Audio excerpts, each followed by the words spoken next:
बदले की नीयत से अवैध कार्रवाइयाँ करना प्रारंभ कर दिया है। 17 तारीख को आईजी ने एक बैठक ली और बिंदु संख्या 2, जिसका हवाला नहीं है, लेटर मुझे मिला है व्यक्तिगत सोर्स से, अधिकृत रूप से नहीं। बावड़ीखेड़ा में एक क्रेशर संचालित है जो अवैध है, उसके खिलाफ कार्रवाई की जाए और उस पर कलेक्टर की तरफ से 22 तारीख को 7 विभागों को संयुक्त जिम्मेदारी दी है। Police, DFO, UIT, SDM, pollution, परिवहन और माइनिंग। मैं बहुत जिम्मेदारी से कह रहा हूं, बिरला जी ने हार मान ली और पूरी सरकार ने सारे प्रशासन की पावर ऑफ अटॉर्नी शासन की आईजी कोटा को दे दी। ऐसा लगता है जैसे सारा प्रशासन पंगु हो गया, शासन और आईजी अब यहाँ सारी व्यवस्था का ठेकेदार बन गया। और ठेकेदार बनकर कौन कौन भाजपा विरोधी है, उन सबको कैसे शासन की ताकत के बूते पर टारगेट किया जा सकता है, ये कार्रवाई उसका हिस्सा है। मैंने सब दस्तावेज आपको दिए हैं। राजाराम भील नाम के व्यक्ति की खातेदार की ये जमीन है। 9/7/2010 को एसडीएम लाडपुरा ने एक्सक्लूसिवली क्रेशर के लिए इसका कन्वर्जन किया है। और जब क्रेशर का कन्वर्जन होता है तो फॉरेस्ट की, वाइल्ड लाइफ की, रेवेन्यू की तमाम एनओसीओं के बाद ये संभव होता है। एनवायरमेंट सबकी एनओसी के बाद 16/5/2011 को राजाराम ने सेल परमिशन ली कि मैं इसको बेचना चाहता हूं। 23/10/2011 को मेरी पत्नी के नाम इस जमीन की रजिस्ट्री हुई है। कन्वर्जन होने के बाद के भी 1.25 साल बाद 23/10/11 से हम 2015 तक क्रेशर नहीं लगा पाए नियमों के दायरे में। अवधि विस्तार की 30/1/2015 की हमको छूट मिल गई।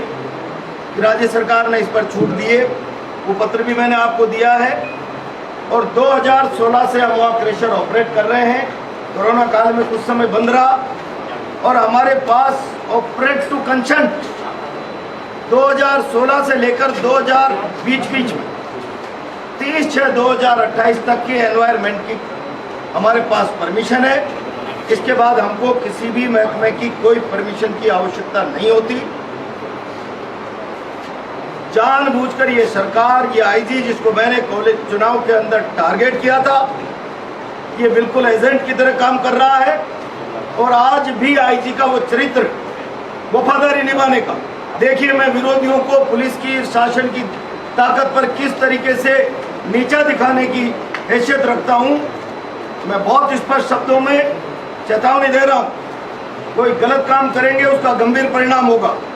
नियमों के दायरे में आप नापना चाहते नाप ले, कोई इलीगल नहीं है। खातेदार से कन्वर्ट शुदा प्लॉट खरीदा है। एनवायरमेंट क्लियरेंस 2028 तक की है। एक एक काम, और चारों तरफ जो खातेदार हैं मेरी जमीन सड़े हुए, वहाँ 1 इंच जमीन भी न फॉरेस्ट है न सिवाई चक, मेरे खेत के चारों तरफ खातेदार है क्रेशर। मैं बहुत स्पष्ट शब्दों में कह रहा हूं, मेरी क्रेशर को आप नाप लीजिए। 4 तारीख के बाद किस फैक्ट्री में कितने 100 बीघा जंगलात है। काली सिंध डीबरी, पीताम्बरा आवा, पलायता और आसपास गड़ेपान, मोती कुआं में कितनी अवैध क्रेशर चल रही है। मैं आर पार की लड़ाई लड़ूंगा, आर पार की लड़ाई। या तो मेरा अस्तित्व मिट जाएगा, खत्म हो जाएगा, या आईजी की दादागिरी चलेगी। आर पार की लड़ाई 4 तारीख के बाद लड़ूंगा। या आईजी चाहता है कैसे भी उत्पात हो, मैं शांति से नाप लें। मेरी विनम्र प्रार्थना, आप सब लोग वहां रहे। 1 इंच जमीन मेरी अवैध नहीं है। 1 इंच जमीन, 1 इंच जैसी जमीन मैंने खातेदार से खरीदी है, उसी पर मैंने स्ट्रक्चर बनाया, पक्का रैंप वगैरह सारा सब कुछ, 1 इंच आगे पीछे नहीं किया। जो कच्ची बाउंड्री थी खातेदार की, उसी ने कन्वर्जन करा के मेरे नाम रजिस्ट्री कराइए। 4 तारीख के बाद प्रशासन को एक एक कार्रवाई पारदर्शिता से और लोगों के खिलाफ करनी पड़ेगी, इसके लिए मजबूर कर दूंगा सारी कांग्रेस पार्टी और हम सब लोग मिलकर इस आईजी के खिलाफ पूरी ताकत से 4 तारीख के बाद आर पार का संघर्ष करेंगे, चाहे परिणाम कुछ भी हो। आईजी चाहता है कि हम पहले उत्तेजित हो जाएं, मुकदमे लग जाए, गिरफ्तारी हो जाए और मतगणना में इन लोगों को धांधली करने का मौका मिल जाए। मैं बहुत स्पष्ट शब्दों में कह रहा हूँ, मतगणना के बारे में बाद में बात करूंगा, आज केवल इतना कह रहा हूँ। मैंने एक एक कागज आपको दिया है, क्रम से एक एक कागज, इसको जांचें।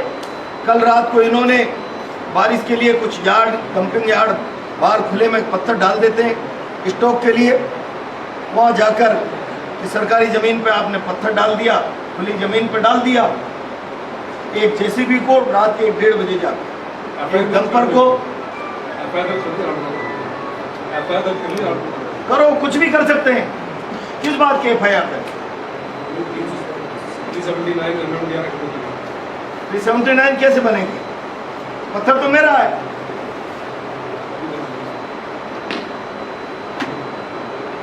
पत्थर तो मेरा है ना, और मैं वहां से कोई चोरी थोड़ी कर रहा था, डंपिंग किया है मैंने, मैं स्वीकार कर रहा हूं। और इसीलिए ये आपने देख लिया, दुर्भावनावश मुकदमे लगाना, बदनाम करना। एक बड़ा अखबार लिख देगा कल बहुत जोर से, पूरा राजस्थान देख लेगा मैं अवैध गतिविधियों में शामिल हूँ। पूरा राजस्थान जानता अवैध गतिविधि करने वाला शासन के खिलाफ बोल नहीं सकता। कोई अवैध काम नहीं है, कल आ जाए और जांच पड़ताल कर रहे हैं। मुझे गलत तरीके से बदनाम करने की चेष्टा कर रहे हैं। 4 तारीख के बाद एक एक को एक्सपोज करेंगे, किसका कहाँ कब्जा है। शासन प्रशासन को इस पर भी एक्शन लेना पड़ेगा, नहीं तो घेरा डालकर बैठेंगे, घेरा डालकर।